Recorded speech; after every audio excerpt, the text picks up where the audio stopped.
नमस्कार।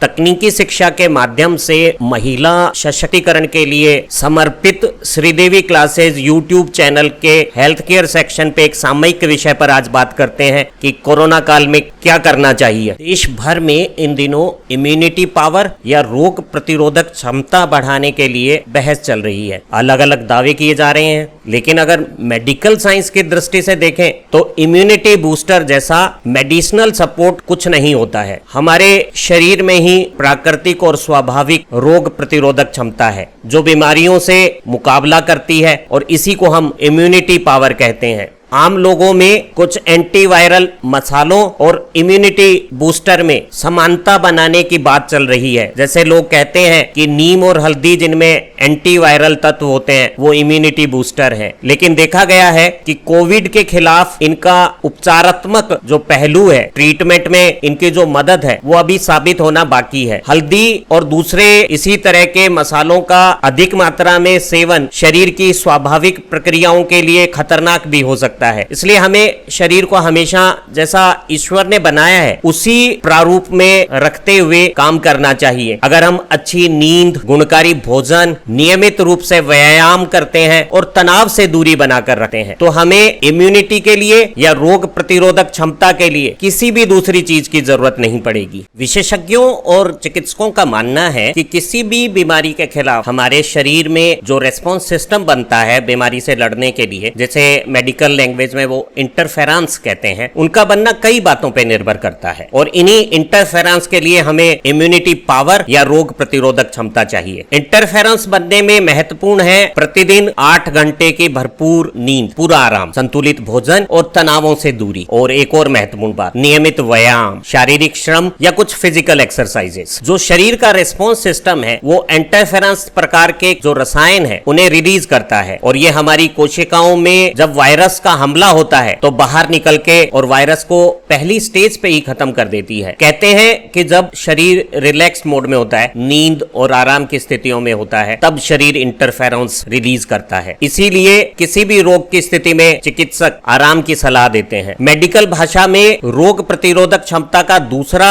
क्रम खून में श्वेत रक्त कणिकाएं हैं। ये हमारे शरीर के सुरक्षा सैनिक हैं जो वायरस संक्रमण के संपर्क में आते ही उनसे लड़ाई करते हैं और इस संघर्ष में वायरस तो खत्म होता ही है, हमारी श्वेत रक्त कणिकाएं भी नष्ट हो जाती हैं। इसी वायरस से लड़ाई के समय हमारी शरीर में एंटीबॉडीज बनती हैं। ये एंटीबॉडीज मेडिकल भाषा में कहते हैं जब शरीर में विकसित हो जाती हैं तो उसी वायरस के दोबारा संक्रमण होने से हमें बचाती है। मेडिकल की भाषा में वैक्सीन कुछ इसी प्रकार की प्रणाली पे काम करती है और वो शरीर में सुरक्षा चक्रों को एंटीबॉडीज बनाने के लिए प्रेरित करती है और बिना किसी शारीरिक खतरे के शरीर में एंटीबॉडीज बनने से किसी खास वायरस के बारे में हमारे पास रोग प्रतिरोधक क्षमता आ जाती है। दुर्भाग्य से आज दिनांक तक हमारे पास नए कोरोना वायरस के लिए कोई वैक्सीन नहीं है और ये कोविड का जो नया कोरोना वायरस है इसका संक्रमण कुछ अलग तरह का और ज्यादा खतरनाक है। ये कोरोना वायरस प्रोटीन के आवरण में शरीर में घुसता है और ऐसी स्थिति में शरीर उसकी पहचान नहीं कर पाता। शरीर अगर इंटरफेरेंस रिलीज नहीं कर पाएगा तो ये वायरस शरीर में पहली स्टेज में खत्म नहीं होगा और अपनी पकड़ बना लेता है। जब शरीर देरी से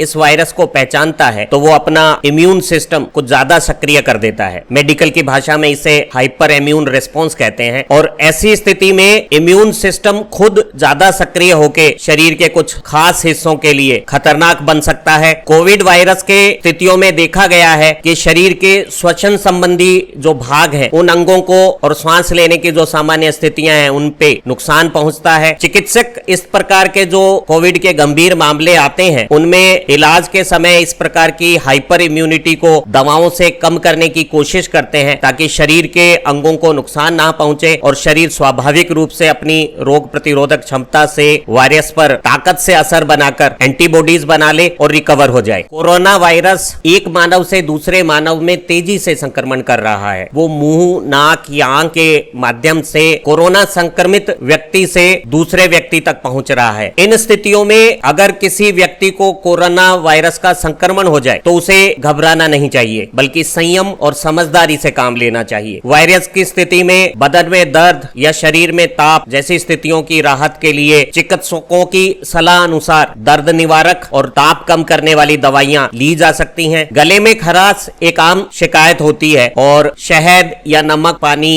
और हल्दी के गरारे जैसे पुराने और असरदार देसी नुस्खे देखा गया है कि ज्यादा कारगर साबित हो रहे हैं। कुछ लोग सलाह दे रहे हैं कि जिंक की गोलियां सर्दी जुकाम और फ्लू के प्रकोप की अवधि को कम कर सकती हैं, लेकिन चिकित्सकों का अभी भी ये मानना है कि इस क्षेत्र में अभी और अध्ययनों की जरूरत है। कोरोना वायरस के वर्तमान स्थितियों में सार यही है कि अभी तक हमें कोई भी ऐसा इलाज नहीं मिला है जो पूरी तरह से प्रभावी हो। अलग अलग दवाओं के ट्रायल होते हैं, शरीर अपनी स्वयं की शक्ति से सफल हो रहा है और डॉक्टर अभी भी किसी निश्चित नतीजों पर नहीं पहुंचे हैं। तो ऐसी स्थितियों में वो दवाइयां बिल्कुल ना लें जिन्हें कोरोना इलाज के लिए विशेषज्ञों ने या दवा नियामक किसी एजेंसी ने मंजूरी ना दी हो। कुछ विशेषज्ञ डॉक्टरों ने बताया है कि अधिकतर कोरोना संक्रमित लोग आराम करने और पैरासिटामोल जैसी दर्द और ताप कम करने वाली दवाइयों को लेने से ठीक हो रहे हैं। विशेषज्ञों का कहना है कि अच्छी रोग प्रतिरोधक क्षमता के लिए सभी प्रकार के तनाव से दूर रहें और हमारे इस मस्तिष्क का ज्यादा बेहतर उपयोग करें। हमारा मस्तिष्क एक मशीन है और वो पूरे शरीर का नियंत्रण करता है और वही रोग प्रतिरोधक क्षमता बनाने का काम करता है। हमारी वर्तमान जिंदगी में फोन, इंटरनेट और गूगल पर आश्रित होने के कारण हमने चीजों को याद करना कम कर दिया है। ऐसी स्थिति में हमारे मस्तिष्क का कुछ भाग कमजोर हो रहा है। ऐसी स्थिति में मस्तिष्क के द्वारा इंटरफेरोन बनाने और रोग से लड़ने की जो स्थितियां हैं वो कमजोर हो रही है। इसलिए हमें आधुनिक इंटरनेट और गूगल तरीकों पर आश्रित न करके चीजों को पुराने जमाने की तरह से याद करना चाहिए। कहते हैं याद करने की क्रियाएं गहरी निंद्रा में जाने पर होती है, तो एक आदत बनानी चाहिए कि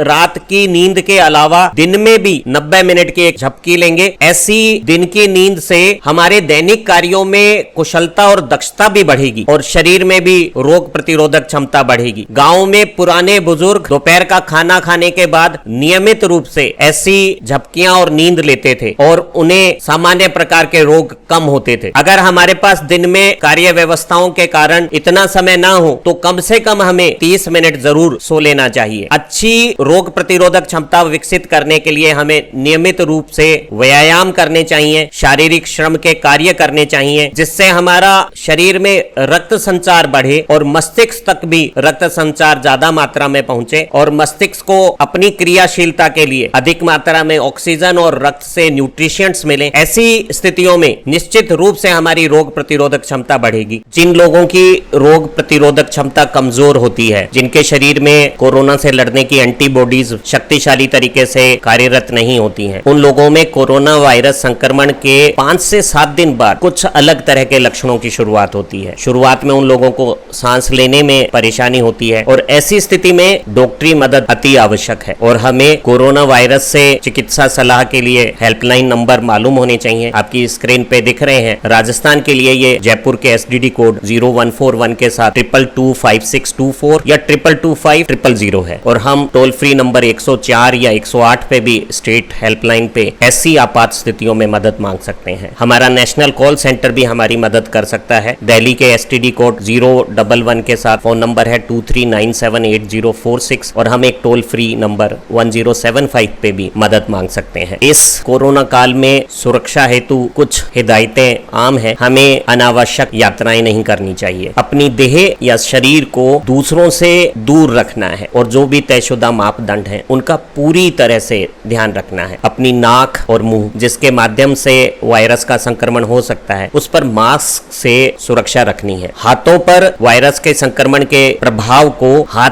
धोने से दूर किया जा सकता है, तो बार बार हाथ को धोते रहें और कोशिश करें कि हमारा हाथ नाक या मुंह के पास ना जाए। आंखों को भी हाथों से छूना नुकसानकारी हो सकता है। तो ऐसी स्थिति में हम यही कामना करें कि हम सब सुरक्षित रहेंगे। ध्यान रहे दूसरों की असुरक्षित स्थितियों पर कोई कमेंट ना करें और सिर्फ व्यक्तिगत सुरक्षा से ही कोरोना को फैलने से रोकें। आप सभी स्वस्थ रहें और इस चुनौतीपूर्ण समय को हम संयम और समझ से पार पा सकें। इसी मनोकामना के साथ आज की वीडियो में इतना ही।